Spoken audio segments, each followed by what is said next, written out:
सुप्रभात प्यारे बच्चों। कक्षा एकादश हिंदी व्याकरण। आज जिस विषय पर हम चर्चा करेंगे वह है विराम चिन्ह। हमने पूर्व कक्षाओं में कुछ विराम चिन्हों के विषय में हम जानते हैं। आज की विषय वस्तु में हम विराम चिन्हों के प्रकार, महत्व आदि प्रश्नों के विषय में चर्चा करेंगे। ध्यान से सुनिएगा। विराम चिन्ह किसे कहते हैं, अर्थात विराम चिन्हों की परिभाषा देखिएगा। विराम चिन्ह का अर्थ है ठहराव, विश्राम, रुकना। अर्थात वाक्य लिखते समय विराम को प्रकट करने के लिए लगाए जाने वाले चिन्ह को ही विराम चिन्ह कहते हैं। ये हमने क्या देखी? विराम चिन्ह की परिभाषा। विश्राम के लिए लगाए जाने वाले चिन्ह को विराम चिन्ह कहते हैं। अगला प्रश्न बनता है विराम चिन्हों का महत्व। विराम चिन्हों का प्रयोग अति आवश्यक है। यह चिन्ह वाक्य पदों पर बंद हो और वाक्यांशों को अलग करते हैं अथवा उनका परस्पर संबंध बताते हैं। उनके प्रयोग से भाषा की अभिव्यक्ति स्पष्ट और प्रभावपूर्ण होती है। विराम चिन्हों का महत्व इतना अधिक है कि भूल से गलत स्थान पर चिन्ह लगा देने से वाक्य का अर्थ बदल जाता है। अतः चिन्ह लगाने में पूर्ण सावधानी रखना आवश्यक है। यदि विराम चिन्ह का वाक्य में सही से प्रयोग ना किया जाए तो वाक्य अर्थहीन और अस्पष्ट या फिर एक दूसरे के विपरीत हो जाता है।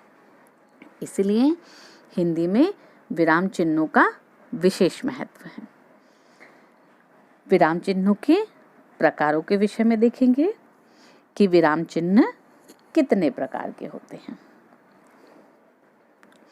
विराम चिन्ह मुख्यतः 16 प्रकार के होते हैं।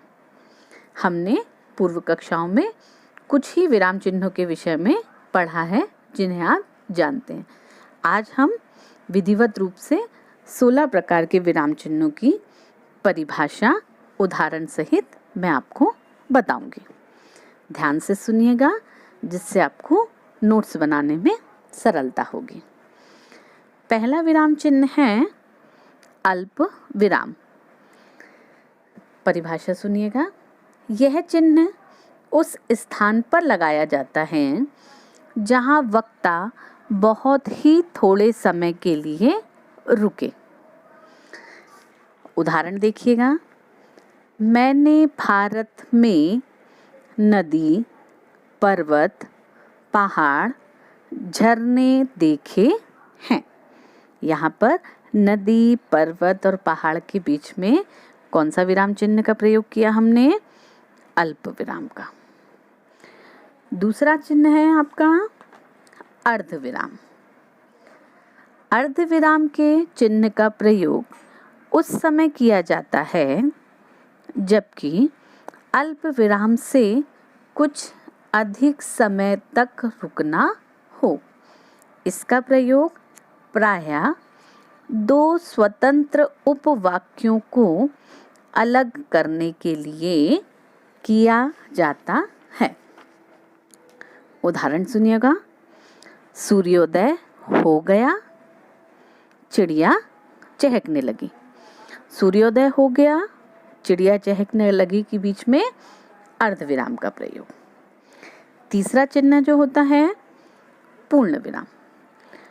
वाक्य पूरा होने पर कुछ अधिक समय के लिए रुकना होता है, इसलिए प्रत्येक वाक्य की पूर्णता पर पूर्ण विराम चिन्ह का प्रयोग किया जाता है।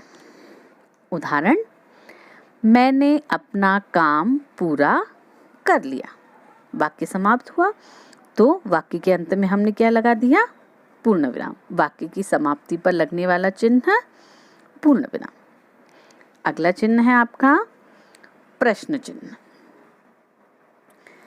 प्रश्नवाचक चिन्ह प्रश्न सूचक वाक्यों के अंत में पूर्ण विराम के स्थान पर आता है।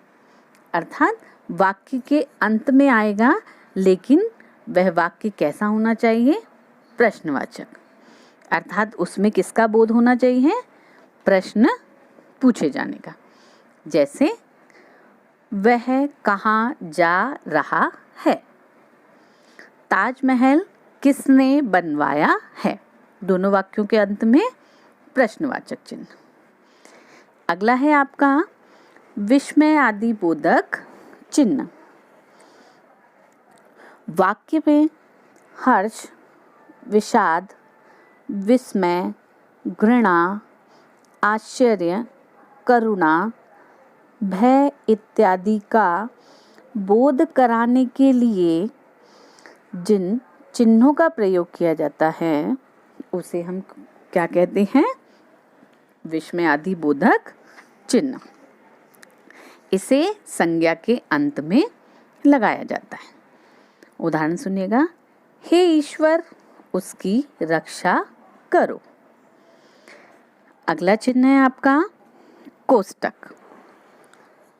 कोष्टक चिन्ह का प्रयोग अर्थ को और अधिक स्पष्ट करने के लिए शब्द अथवा वाक्यांश को कोष्टक के अंदर लिखकर दर्शाया जाता है। अर्थात उसे और अधिक विस्तृत रूप में बताने के लिए। उदाहरण सुनिएगा, विश्वामित्र कोष्टक के अंदर क्रोध से कांपते हुए ठहर जा। अर्थात उनके क्रोधी भाव को बताया गया है उसमें कोष्टक के अंदर। इसके पश्चात योजक चिन्ह। योजक का अर्थ है जोड़ने वाला। इसे सामासिक चिन्ह भी कहते हैं। इस चिन्ह का प्रयोग सामासिक शब्दों के मध्य में होता है। जैसे सुख दुख, लाभ हानि, दिन रात, माता पिता, ये ऐसे सामासिक शब्दों को जोड़ने के लिए बीच में लगाया जाने वाला चिन्ह योजक चिन्ह। इसके पश्चात अवतरण या उद्धरण चिन्ह, जिसे आप इंग्लिश में इन्वर्टेड कॉमा भी कहते हैं।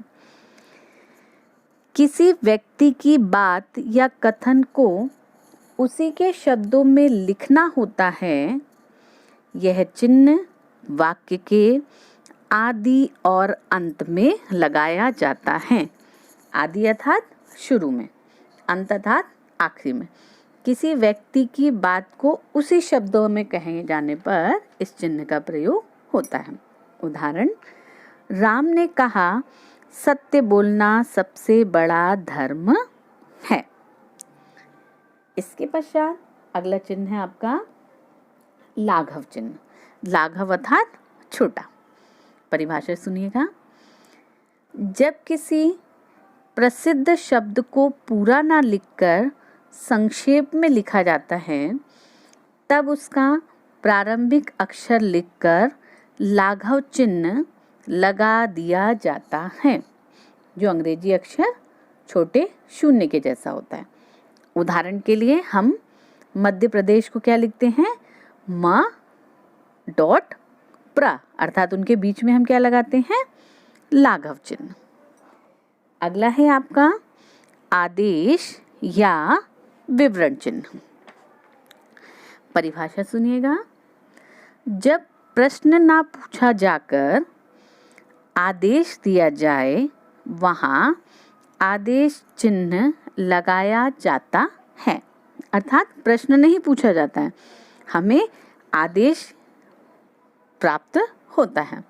जैसे उदाहरण के लिए कह सकते हैं, हमने पूछा किन्हीं 5 शहरों के नाम बताओ। उसके पश्चात कौन सा चिन्ह लगाया हमने? आदेश या विवरण चिन्ह। इसके पश्चात 11वां है आपका लोप चिन्ह। जब वाक्य या अनुच्छेद में कुछ अंश छोड़कर लिखना हो तो लोप चिन्ह का प्रयोग किया जाता है। लोप अर्थात कह सकते हैं छुपा देना या छोड़ देना। उदाहरण के लिए बम्बई खालिस्तान नगर है। खालिस्तान की जगह पर जो हम डॉट डॉट डॉट डॉट लगाते हैं उसे हम क्या कहेंगे? लोप चिन्ह, अर्थात हमने उत्तर को छुपा लिया। 12वां प्रकार का चिन्ह है आपका पुनरुक्ति सूचक चिन्ह। जब हमें किसी बात को या ऊपर कही गई बात को या वाक्य को दोबारा लिखना हो तो दोबारा लिखने से बचने के लिए लगाए जाने वाले चिन्ह को पुनरुक्ति सूचक चिन्ह कहा जाता है। जैसे पहला वाक्य लिखा, रमेश कक्षा 10वीं में पढ़ता है। दूसरा, रमेश के पिता एक किसान है। तो रमेश ना लिखकर वहां हमने क्या लगा दिया? पुनरुक्ति सूचक चिन्ह। इसके पश्चात है आपका विस्मरण या त्रुटि परक चिन्ह। विस्मरण का अर्थ होता है भूल जाना। तो जब हम दो वाक्यों को लिखते समय यदि बीच में कोई शब्द छूट जाए या किसी बात को लिखते समय मध्य में कोई शब्द छूट जाए, उस स्थिति में हम उन दो शब्दों के बीच विस्मरण या त्रुटि परक चिन्ह का प्रयोग करते हैं। अगला है आपका रेखांकन चिन्ह। किसी भी वाक्य में महत्वपूर्ण शब्द वाक्य को रेखांकित करने के लिए रेखांकन चिन्ह का प्रयोग किया जाता है। उदाहरण, गोदान उपन्यास प्रेमचंद द्वारा लिखित सर्वश्रेष्ठ कृति है। तो हमने अंडरलाइन किसको किया? गोदान को। क्यों? क्योंकि यही उपन्यास प्रेमचंद की सर्वश्रेष्ठ कृति है। इसके पश्चात समता या तुल्यता सूचक चिन्ह, जिसे हम गणित में बराबर का चिन्ह भी कहते हैं। अर्थात जब हमें दो शब्दों के बीच समानता दर्शानी हो, उस स्थान पर लगाए जाने वाले चिन्ह को तुल्यता सूचक चिन्ह या समता सूचक चिन्ह कहा जाता है। जैसे विद्या धन आलय बराबर विद्यालय, अर्थ बराबर। अंतिम आपका विराम चिन्ह है समाप्ति सूचक चिन्ह। इस चिन्ह का प्रयोग उस समय किया जाता है जबकि कोई लेख, अध्याय, परिच्छेद, पुस्तक आदि समाप्त हो गई हो। उस समय किस चिन्ह का प्रयोग किया जाता है? समाप्ति सूचक चिन्ह। जैसे एक वाक्य हमने लिखा, इस प्रकार भारत देश आजाद हुआ। किस चिन्ह का प्रयोग किया? समाप्ति सूचक चिन्ह। आशा करती हूँ विराम चिन्हों की परिभाषा, महत्व, प्रकार आपने ध्यान से सुने होंगे। इससे जो महत्वपूर्ण प्रश्न बनते हैं, जो कक्षा 11वीं के पाठ्यक्रम में अनिवार्य रूप से पूछे जाते हैं, विराम चिन्हों का महत्व, विराम चिन्हों के प्रकारों को समझाइए। 16 प्रकार के विराम चिन्हों की परिभाषा सुनकर अच्छे से नोट्स बनाइएगा। धन्यवाद।